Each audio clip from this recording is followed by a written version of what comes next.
जय श्री कृष्णा। गीता धाम गुरुकुल में शिष्य आपका स्वागत। कक्षा 7 पाठ 10 पाठ 10 अपूर्व अनुभव। पाठ का नाम क्या है? अपूर्व अनुभव। तो लगातार चला रहा है पाठ अभी, और डेट 14/12/20। कृपया आगे मैंने ये किए यासु की चान और की कहानी जो चल रही तो चान और यासु की चान, जिसमें से एक लड़का है, एक है जो उसके पोलियो से ग्रस्त है, और दूसरा है जो एक स्वस्थ है लेकिन दूसरे वाली छोटी है वो, इसलिए। और जो पोलियो से वो थोड़ा पहले फिर भी तैसे तैसे करके और उनको पेड़ पे चढ़ा देती है। उसके बाद में उसको सारी जो वहाँ की चीज़ें थे तमाम चीज़ें उनको दिखा देती है। उसके आगे का अपन दृश्य पढ़ेंगे कि फिर क्या होता है, नीचे उतरते समय या क्या प्रॉब्लम उनको आती है। अब वह रोई नहीं। कौन? जो यासु की चान, वह रोई नहीं। उसे डर था कि उसे रोने से यासु की चान भी रो पड़ेगा। तो चांद नहीं रोई। कौन नहीं रोई? तो चांद, क्योंकि यासु की चांद था वो पोलियो से ग्रस्त था। उसने यासु की चांद का पोलियो से पिचकी और अकड़ी उंगलियों वाला हाथ अपने हाथों में थाम लिया, यानी पकड़ लिया। क्या कर लिया? अपने हाथों में थाम लिया या पकड़ लिया। उसकी खुद के हाथ से बड़ा था। उसके हाथों से भी उसका हाथ क्या था? बड़ा था। उंगलियां भी लंबी थी। क्या थी? उंगलियां भी लंबी थी। देर तक तो चांद उसका हाथ थामे रही। क्या कर रही? तो चांद उसका देर तक हाथ थामे रही। तब बोली, तुम लेट जाओ। क्या बोली? तुम लेट जाओ, मैं तुम्हें पेड़ पर खींचने की कोशिश करती हूँ। क्या कहती? तुम लेट जाओ, मैं पेड़ पर से खींचने की कोशिश करती हूँ। क्या करती हूँ? कोशिश करती हूँ। उस समय दीव शाखा पर खड़ी तो चांद द्वारा यासु की चांद को पेड़ की ओर खींचते अगर कोई बड़ा हाथ देखता तो जरूर डर के मारे चीख उठता। या क्या है कि कोई अगर बड़ा कोई देखता उसको तो क्या करता? डर के मारे जरूर चीख उठता। उससे वह सब सब में जोखिम उठाते ही दिखाई देते हैं। क्या है वो? जोखिम। जोखिम उठाते ही दिखाई देते हैं। पर यासु की चांद को तो चांद पर पूरा भरोसा था। क्या था? भरोसा था। क्या था? भरोसा था। क्या था? भरोसा। सब और पेड़ की ओर, ठीक है, तो भरोसा था। वे खुद भी यासु की चांद के लिए भारी खतरा उठा रही थी। क्या उठा रही थी? भारी खतरा उठा रही थी। और नन्हे नन्हे हाथों से वो पूरी ताकत से यासु की चांद को खींचने लगी। क्या करने लगी? क्या करने लगी? बादल बादल की ओर। बादल एक बड़ा टुकड़ा बीच बीच में छाया करके उन्हें कड़कती धूप से बचा रहा था। क्या कर रहा था? कड़कती धूप से बचा रहा था। बचा रहा था।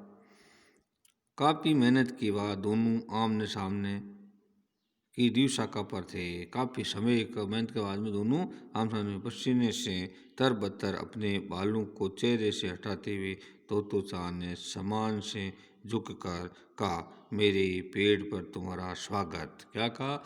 मेरे पेड़ पर तुम्हारा स्वागत, यानी मेरे पेड़ पर तुम चढ़ गए इसलिए तुम्हारा क्या है? स्वागत है।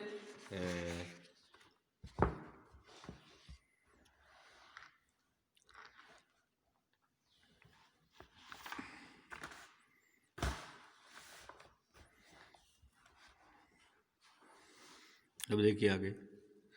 यासु की चांद चाँद डाल के सहारे खड़ा था, कुछ झिझकता हुआ कि वह मुस्कुराया और तब उसने पूछा, क्या मैं अंदर आ सकता हूँ? उसने कहा, क्या मैं अंदर आ सकता हूँ? उस दिन यासु की चाँद ने दुनिया की एक नई झलक देखी थी। क्या देखी थी? नई झलक, जिससे कि उसने पहले कभी नहीं देखा था। तो ऐसा होता है पेड़ पर चढ़ना। यासु की चाँद ने खुश होते हुए कहा कि पेड़ पर चढ़ना भी ऐसा होता है। खुशी से उन्होंने उसको पूछा।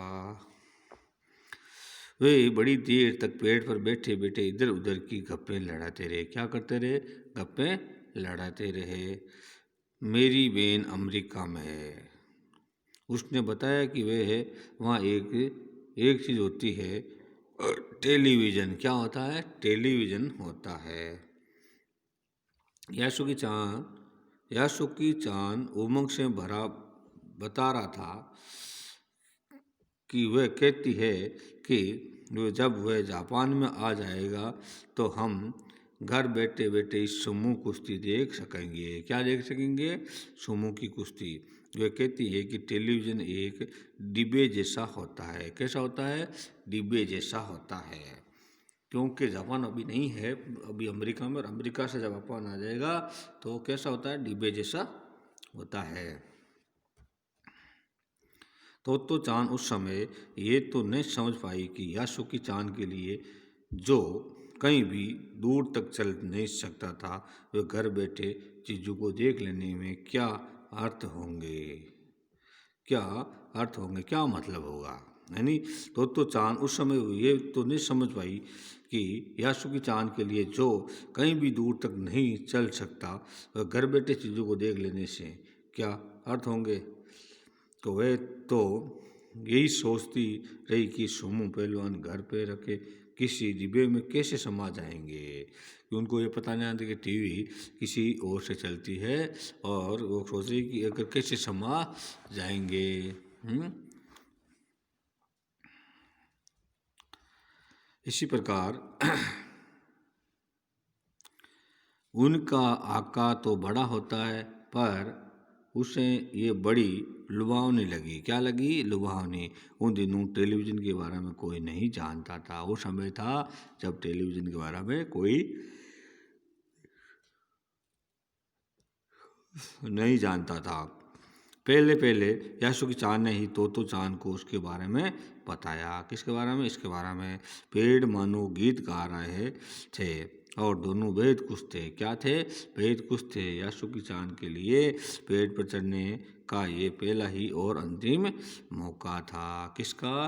क्योंकि यासु की चाँद के पैर नहीं थे, वो पोलियो से ग्रस्त था। पैर तो थे लेकिन पोलियो से ग्रस्त था, बीमार था, पतले पैर थे और शरीर में जान कम थी। इसलिए उसके क्या था? उसने अब एक थोड़ा सा दिया है पाठ का सारांश, ये आपको बता देते इसके बारे में पढ़ के। तो चाँद विश्व साहित्य की एक अमूल्य निधि है। क्या है? अमूल्य, जो मूलतः जापानी भाषा में लिखी गई है। क्या लिखी है? किताब है, और इसका अनुवाद विश्व की कई भाषाओं में हो चुका है। यह एक ऐसी अद्भुत पाठशाला और उसमें पढ़ने वाले बच्चों की कहानी है जिनके लिए जेल के डिब्बे कक्षाएं थी। गहरी जड़ों वाले पेड़, पाठशाला का गेट और शाखा, बच्चों की खेलने के कोने। इन अनोखे स्कूल में संस्थापक थे श्री कोबायाशी।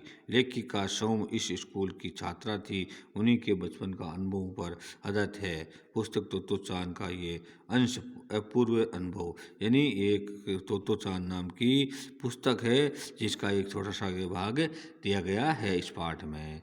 को क्या दिया गया है? छोटा सा भाग। और जो लेखिका है, जो उसी स्कूल में, जो स्कूल इस प्रकार से चलती है, उस स्कूल में विद्यार्थी रह चुकी है। क्या रह चुकी है? विद्यार्थी रह चुकी है।